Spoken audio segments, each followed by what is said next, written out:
Bonjour et bienvenue dans ce clip vidéo qu'on va consacrer à faire la présentation du module de l'édition pilotée Excel, c'est-à-dire la possibilité qui est donnée par KPRH de pouvoir exporter vers Excel sur des modèles préétablis à l'avance. Et le rôle de KPRH est d'enrichir, d'alimenter les tableaux Excel que vous aurez conçus au préalable.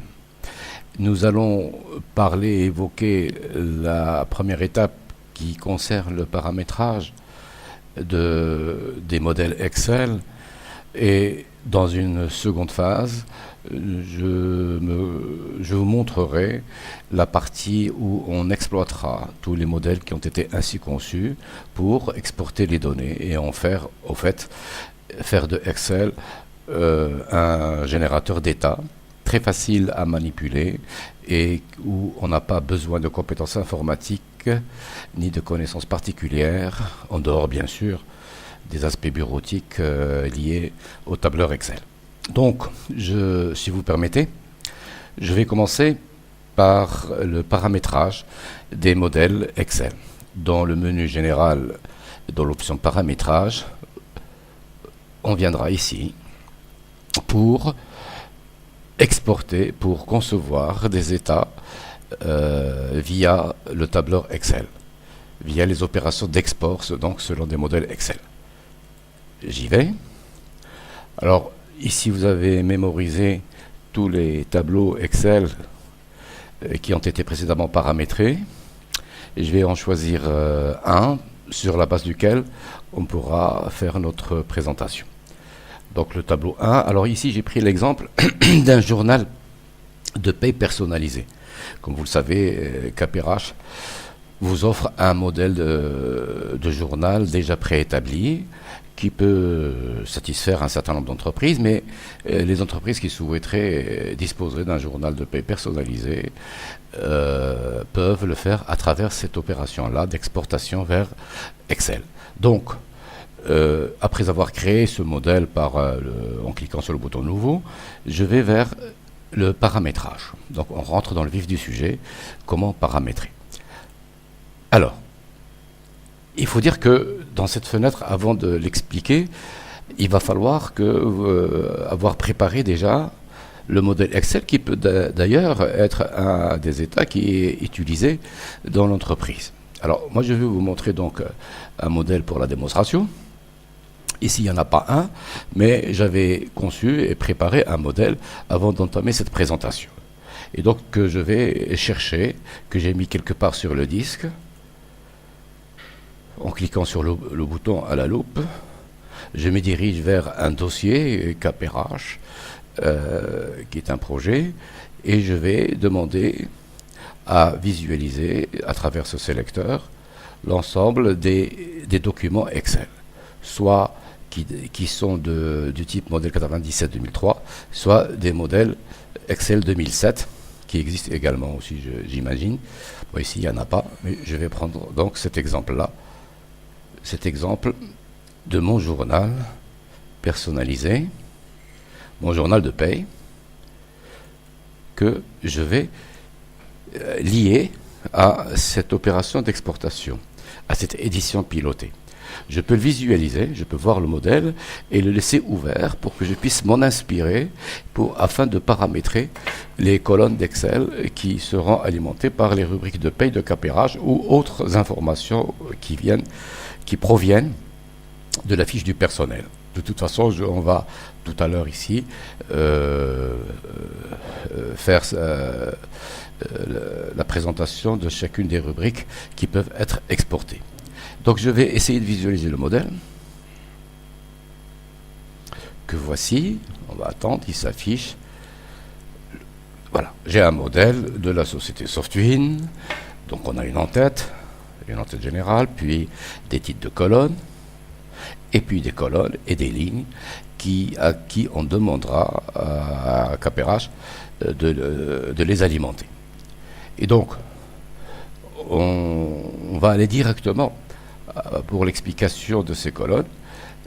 Vous avez ici une colonne nom et prénom, le matricule, une date de recrutement, le salaire de base de la paye actuelle, de la paye en cours, l'indemnité de transport. Donc on va reprendre en fait les éléments d'un bulletin de paye qui font en fait ce qu'on appelle un journal. Vous avez les gains, jusqu'une prime d'ancienneté qui se termine par le brut. Vous avez quelques retenues, la cotisation CNSS, l'assurance maladie obligatoire, les prêts s'il y en a, l'impôt sur le revenu et le net à payer. Je vais corriger ici la petite lettre B, le net à payer. Donc, je conçois mon journal qui peut être effectivement beaucoup plus riche que ça, mais pour l'exemple, on va prendre ce journal qui est fait de ces rubriques, et donc les rubriques qui proviennent du dernier calcul de paye. On peut également faire référence à d'autres périodes de paye, mais pour le moment, on va se contenter des rubriques issues du dernier calcul de paye, et chaque ligne va correspondre à un collaborateur avec son prénom, son nom, prénom, matricule et tous les éléments qu'on a cités. On pourrait également prévoir, par exemple ici, prévoir une colonne qui s'appelle total retenu. Et là, on va mixer entre, et on va, au lieu que ce soit une information qui provient de KPRH, on pourrait mixer une colonne avec une formule de calcul qui serait égale à total des retenus, la CNSS, plus l'AMO, plus les prêts, plus l'IR. Et dans ce cas, on va la formater. On va la formater. C'est un nombre, etc. Voilà. Et on va la généraliser à tout le tableau. Là, j'ai donc créé une colonne de type calcul qui fait référence à une somme de colonnes précédentes. Donc on peut mixer entre des valeurs issues de KPRH comme on peut mettre des calculs propres à Excel. Donc voilà. Il faut retenir ces dispositions. J'ai le nom prénom dans la colonne A. Il faut retenir la colonne B, la colonne C. Pour ne pas le retenir, on va garder le fichier Excel ainsi ouvert. Je vais l'iconiser. Et je reviens donc à mon tableau de paramétrage. Alors, on se rappelle bien que la colonne A, c'était le nom et le prénom. Et ici, KPRH me donne un certain nombre d'informations. Je vais chercher le nom et le prénom. Je double-clique dessus et je dis que c'est la colonne A. La colonne B, c'est le matricule. Je ne me souviens plus. Et là, je ne me souviens plus de la colonne C. Qu'est-ce qu'il y a dedans? Je reviens. Il y avait la date de recrutement. Donc, je reviens. Et je dis date de recrutement, donc c'est date d'embauche. Je mets que c'est la colonne C. Je vais trier ici pour que ça reste triable. Et donc, je reviens à la colonne D pour connaître son contenu. Alors ici, je veux mettre le salaire de base, la colonne D. Je reviens donc ici. Alors là, je sors de cette catégorie d'informations du fichier du personnel. Et puisque j'ai dit tout à l'heure qu'on va essayer de exporter les dernières valeurs du dernier calcul de paye, donc c'est la rubrique du mois en cours. Je vais chercher une rubrique du mois en cours. Le salaire de base fait partie des rubriques du mois en cours. Donc je double-clique dessus et j'ai tout le dictionnaire de KPRH qui me demande de choisir quelle rubrique du mois en cours je souhaite mettre dans la colonne D. Je souhaitais mettre le salaire de base et vous remarquerez quand il s'agit d'une rubrique de paye, le numéro de la rubrique est affiché ici, alors que ici c'était des données du fichier du personnel, il n'y a pas de numéro de rubrique. Et je complète en disant que c'est la colonne D. Indemnité de transport, c'est la colonne E. Indemnité de transport, c'est la colonne E. Idem. Alors, je ne sais pas, est-ce que j'ai une indemnité de transport dans mon dictionnaire de paye? Je n'ai pas besoin de mémoriser. Je vais filtrer, je vais dire, donnez-moi toutes les rubriques qui contiennent le mot transport, et je valide. Et ce sera c'est la rubrique 366 et la colonne E. Je continue si vous permettez. Nombre d'heures supplémentaires ou heures supplémentaires, ce n'est pas des nombres qu'il faut mettre ici. On va mettre des heures supplémentaires, carrément, heures supplémentaires à 50%. De même, ici, on va mettre des heures supplémentaires à 25%. Donc, la colonne F, et on continuera comme ça, heures supplémentaires. Alors, je vais demander à visualiser les heures supplémentaires à 25%. C'est la rubrique 215. Et c'est la colonne F. Je continue. C'était 25%, c'est le contraire. Heures supplémentaires 50, plus après c'est 25. Et donc, je dis heures supplémentaires. Heures supplémentaires à 25%. C'est bien ça. Et c'est bien heures supplémentaires 25%, qui est la colonne G. Je continue. Rapidement, primes diverses. Ici, l'utilisateur souhaite regrouper dans une seule colonne toutes les primes autres que l'indemnité de transport qu'on a mis, autres que la prime d'ancienneté qu'on va voir. Mais en fait, on peut détailler effectivement chaque rubrique à part. Donc, prime diverses, je ne vais rien y mettre. Prime d'ancienneté, c'est la colonne I. Prime d'ancienneté, rubriquement en cours. Prime ancienneté, c'est ici, et c'est, je ne me souviens pas, c'est la colonne I. Voilà. On va terminer encore. Le brut, le salaire brut total du mois en cours. Salaire brut, mois de mémoire, je m'en souviens. Mais comme je vous ai dit tout à l'heure, si on n'a pas mémorisé toutes les codes de rubrique, à travers la loupe, on peut choisir, on peut rechercher selon le libellé. Et le salaire brut, c'était bien la colonne J. La CNSS et l'AMO. CNSS et AMO. Je vais essayer d'exécuter ces deux colonnes en même temps. CNSS et AMO. Je vais demander, là je ne me rappelle pas tout ce qui contient CNSS. Assiette CNSS, c'est pas la CNSS, assiette CNSS. Cotisation AMO CNSS, ça c'est la cotisation AMO. Et puis, il doit bien y avoir quelque part la CNSS. On va prendre déjà l'AMO. Et on va prendre la cotisation CNSS qui est là. La CNSS figurée ici dans mon dictionnaire avec des points, c'est pour ça que ça n'a pas été mis. Et donc, CNSS, c'est la colonne K, et l'AMO, c'est la colonne L. J, K, L. Pour aller plus vite, alors, je vais directement mettre l'IR et le net à payer. L'IR, c'est la colonne N, et le net à payer, c'est la colonne P. L'IR, mois en cours. L'IR et, et le net à payer. De mémoire, c'est la rubrique 9500. Alors, P, N et P.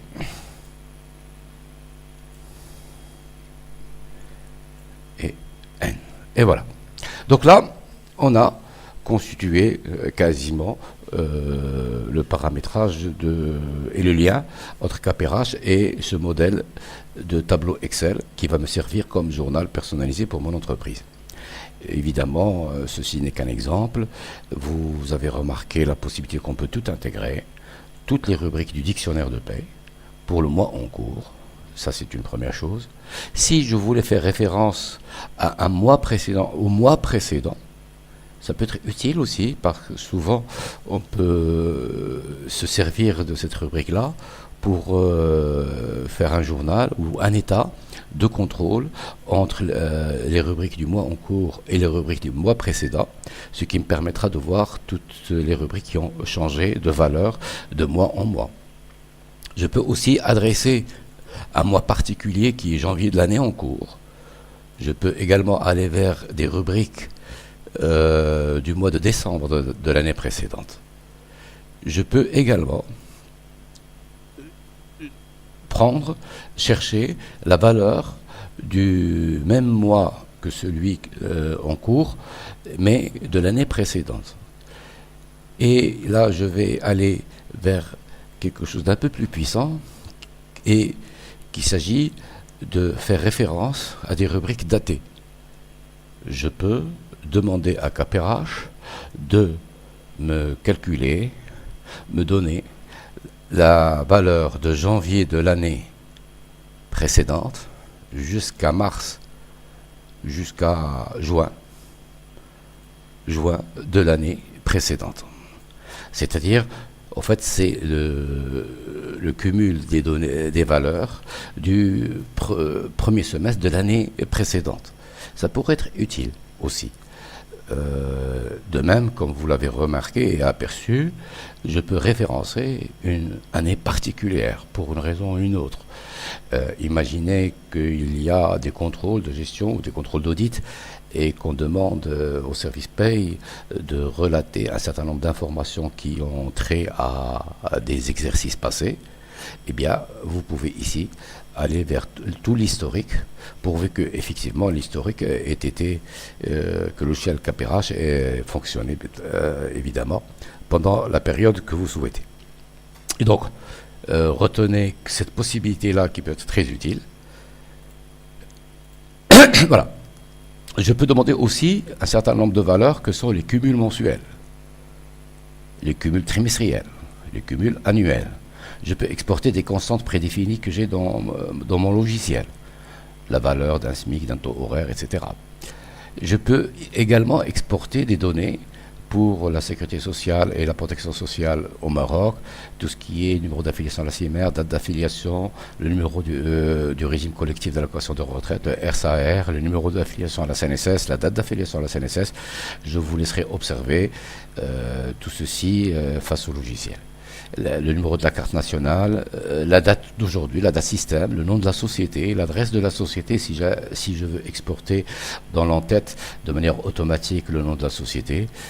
Le service, et là on rentre dans la partie administrative et affectation des collaborateurs dans l'organisation et de l'organigramme. Donc là c'est le service auquel est affecté le collaborateur, le grade de la catégorie également, la fonction ou le poste d'emploi, le nombre de déductions fiscales, l'adresse de l'agent, etc. Eh bien, tout ceci, vous aurez tout le loisir c'est assez facile à saisir et à utiliser. Donc voilà. Une fois qu'on a fait cette première partie de paramétrage, bien, on a presque terminé. On a presque terminé dans le sens où il suffira juste d'indiquer à KPRH à partir de quelle ligne l'exportation des données se fera. Et ici, si je reviens vers mon modèle, eh bien le modèle me dit que je commencerai l'exportation à partir de la ligne 7. Et donc, j'indiquerai la ligne 7. Et je n'ai plus rien d'autre à ajouter, si ce n'est que de valider mon modèle, et qui est la structure numéro 1. Et là, j'ai donc l'indication également du modèle sur lequel s'appuiera cette exportation de KPRH. Donc voilà pour ce qui est de la partie paramétrage. Donc on va quitter cet aspect-là lié au paramétrage et on ira directement à l'option du menu général utilitaire, et dans ces options-là d'exportation d'Excel, et je vais choisir l'option qui me permet d'exporter vers Excel.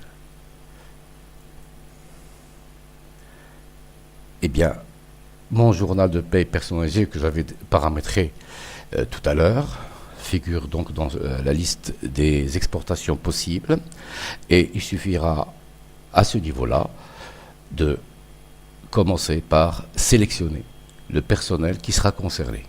Et on verra, soit on fait une première sélection, et j'aurai tout le personnel que je peux trier, mais je peux également ajouter des critères de sélection supplémentaires que seront, par exemple, je choisirai que les collaborateurs dont le nombre de jours travaillés est différent de 0, c'est-à-dire ceux qui sont actifs. Vous pouvez aligner 3 conditions en mettant les opérateurs logiques et ou entre 3 conditions. Par exemple, je peux dire également, juste pour l'exemple, je souhaiterais également ne prendre que le sexe féminin ou masculin. Alors, code sexe masculin, c'est 1, donc je vais dire égal, et là j'aurais sélectionné tout le personnel actif au cours de ce mois, au cours du mois en cours, et qui sont de sexe masculin. Pour juste un exemple, et je dis que je termine ici, et j'active ma sélection définitive. Apparemment, il n'y en a pas. Alors je vais revenir ici, comme si tous n'étaient pas code service. Et là j'ai raté.